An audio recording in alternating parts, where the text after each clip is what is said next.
حضرت عبدالمطلب کعبے کا طواف کر رہے ہیں، کچھ سردار اکٹھا ہوئے حرم شریف میں آئے، کہنے لگے عبدالمطلب کہا جی، کہا کعبے کے متولی ہو بے شک، خاندان قریش کے سردار بھی ہو بے شک، کہا ایک بات ہے، کہا کیا؟ کہ بتائیے ہمارے عرب کا یہ دستور ہے کہ نہیں؟ کہا کون سا؟ کہ ہمارے یہاں کسی عورت کا شوہر انتقال کر جائے 1 سال تک سوگ مناتی ہے عورت۔ کہا ہاں ہے۔ کہا پھر آمینہ اپنے شوہر کا سوگ کیوں نہیں منا رہی ہیں؟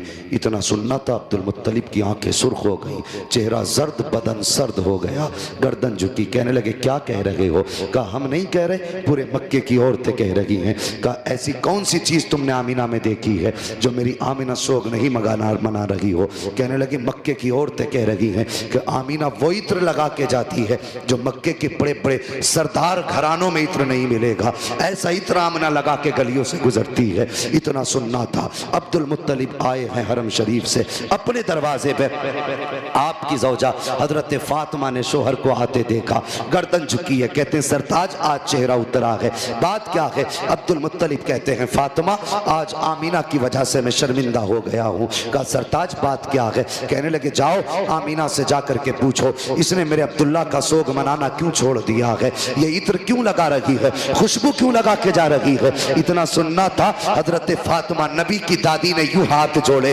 کہنے لگی عبدالمطلب میری اوقات نہیں ہے میں آمینہ سے جا کے سوال کر سکوں۔ کہا کس لیے؟ کہا کچھ دن پہلے یہی خیال میرے دل میں آیا تھا، میں گئی تھی پوچھنے کے لیے اور میں نے جا کے صرف لفظ آمینہ کہا تھا، اگلی بات تک نہیں کہی تھی، ایک نور اس کی پیشانی سے نکلا، میری پیشانی سے ٹچ ہوا، میں بے ہوش ہو کے زمین پہ گر گئی تھی۔ کہا مجھ میں اوقات نہیں ہے میں اس سے جا کے یہ بات پوچھ سکوں۔ عبدالمطلب خود کیوں نہیں پوچھ لیتے؟ کہتے ہیں میں مرد ہوں، تم جا کے خود پوچھو۔ کہا پھر ایسا کرو دونوں ساتھ چلتے ہیں۔ اب ذرا غور کرنا، حضرت عبدالمطلب آ رہے ہیں، ساتھ میں آپ کی زوجہ حضرت فاطمہ نبی کی دادی آ رہی ہے۔ جیسی آئی ہے نبی کی امی اپنے گھر کے اندر ہے، دیکھا سسر آ رہے ہیں، اپنی جگہ سے اٹھ کے کھڑی ہو جاتی ہے۔ اللہ اکبر، یہ ادب تھا سسر کا، ایک کونے میں سمٹ کے کھڑی ہو گئی۔ سسر آئے ہیں، سلام کیا۔ آج گھروں کے حالات آپ دیکھیے، آج سسر بہووں کو فرینڈ بول رہے ہیں کہ یہ تو میری دوست ہے، یہ میری فرینڈ ہے۔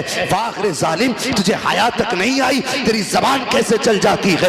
بیٹی کو فرینڈ بول رہا ہے، گلے میں ہاتھ ڈال کے دوستی کا دعویٰ کر رہا ہے۔ آؤ بہو تم بھی حیا سیکھو، نبی کی امی سے ادب سیکھو۔ جیسی سسر گھر میں آئے ہیں اٹھ کے کھڑی ہو جاتی ہے، سمٹ کے کونے میں آ گئی۔ بابا آ گئے ہیں، جیسی آئے ہیں آنے کے بعد کہتے ہیں عبدالمطلب فاطمہ کا جی کا اس آمینہ سے پوچھو اس نے میرے بیٹے کا سوگ منانا کیوں چھوڑ دیا ہے۔ اللہ اکبر، پوچھنا تو چاہتے تھے لیکن سہارا حضرت فاطمہ کا تھا بیچ میں۔ اتنا سنا حضرت آمینہ کی چیخ نکل جاتی ہے، رو کے کہتی ہے ابا کیا کہہ رہے ہو، کیا میں نے عبداللہ کا سوگ منانا چھوڑ دیا ہے؟ کہتے ہاں بیٹی بتا تو صحیح، کیا تجھے میرے بیٹے کی جدائی کا درد نہیں ہے؟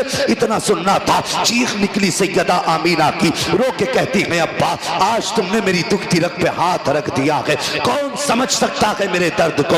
جب سے عبداللہ گئے ہیں میری زندگی اجڑ گئی ہے، جب سے عبداللہ گئے ہیں میری خوشیاں روٹ گئی ہیں، جب سے عبداللہ گئے ہیں میں نے کھانا پیٹ بھر کے نہیں کھایا ہے، جب سے عبداللہ سے جدائی ہوئی ہے چین سے سوئی تک نہیں ہوں۔ اللہ اکبر، یہ عالم تھا۔ کہا بیٹی اگر سوگ منا رہی ہو تو بتاؤ خوشبو کیوں لگاتی ہو؟ اتنا سننا تھا، کہتی بابا ایک راز تھا میرے سینے میں، ایک درد تھا میرے سینے میں، میں چاہتی تھی یہ راز کسی سے بیان نہ کروں، یہ راز کسی سے نہ بتاؤں۔ کہا بیٹی کون سا راز؟ کہا ابا جی آج آپ نے پوچھ لیا ہے، آپ کی ناراضی کے ڈر سے بتانا پڑ رہا ہے۔ بابا میں نے کوئی خوشبو نہیں لگائی ہے، کوئی عطر نہیں لگایا ہے، آپ کے بیٹے کا سوگ منانا نہیں چھوڑا ہے۔ کہا بیٹی اگر عطر نہیں لگایا ہے تو تیرے بدن سے یہ خوشبو کے جھونکے کیوں آ رہے ہیں؟